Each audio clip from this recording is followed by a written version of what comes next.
ይሄ ደግሞ ውጭ በታችኛው ማለት ነው። በላይና በታች እኮ ነው ያለው። ይሄ እዚህ ጋር ያችሁ ይሄ እዚህ ጋር በቃ ይሄ ምንም ማንም አይኖርበትም።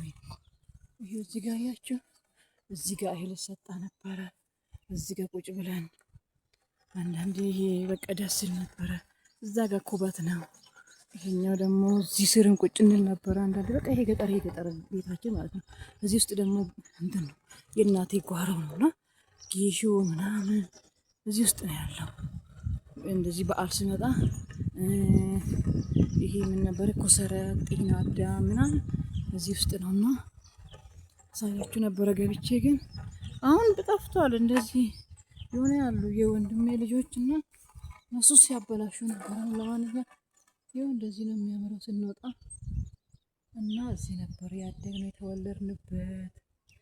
ይሄ ማሳው ነው እንግዲህ። አሁን እየሄድን ነው፣ ጋሪ እየጠበቅን ነው ወደ ከተማ ልንመለስ። ይሄ እንዳለ ጎረቤት ነበረ። አይ ባዶ ሆኖ አልጠበቀኝም። ማርያም እዚህ ጋር ጎረቤት ነበረ፣ አጎቴ ነበረ እዚህ ጋር።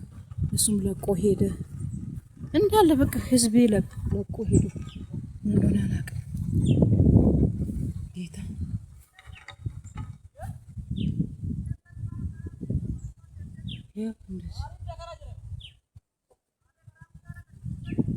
አሲንዴም ለኮታ እንሄድ።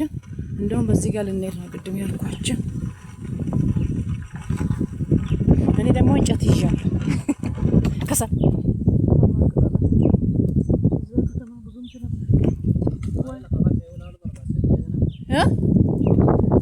ደም ኑሮ ያልኳን ወይኔ ካሜራ እንስተባላሽ በቃ ዳፈቱ በሉ ቻው። ምንም የለም።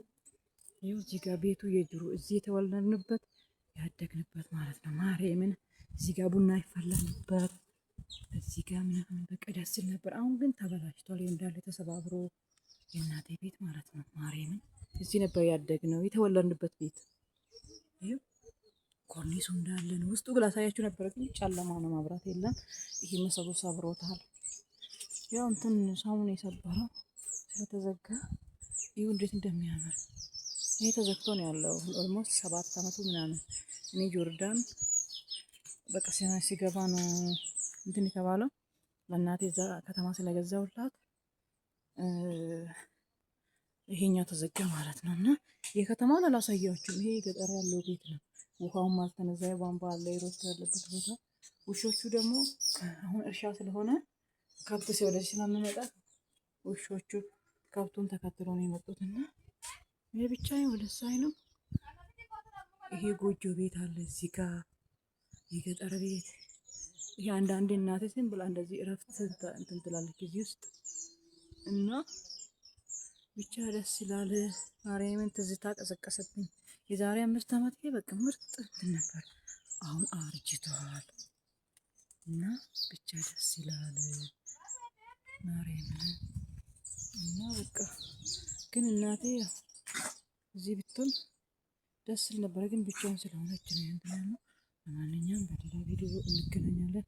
ወደ ከተማ ሲሄድ ደግሞ ሌላ ቀርጽላችኋለሁ። እዚህ ጋር ሲያምር የወንድሜ ቤት ነው። እንደዚህ በቃ ደስ ይላልና ማንኛውም ላይክ ሰብስክራይብ ማድረጋችሁ አትርሱ። በሌላ ቪዲዮ እንገናኛለን።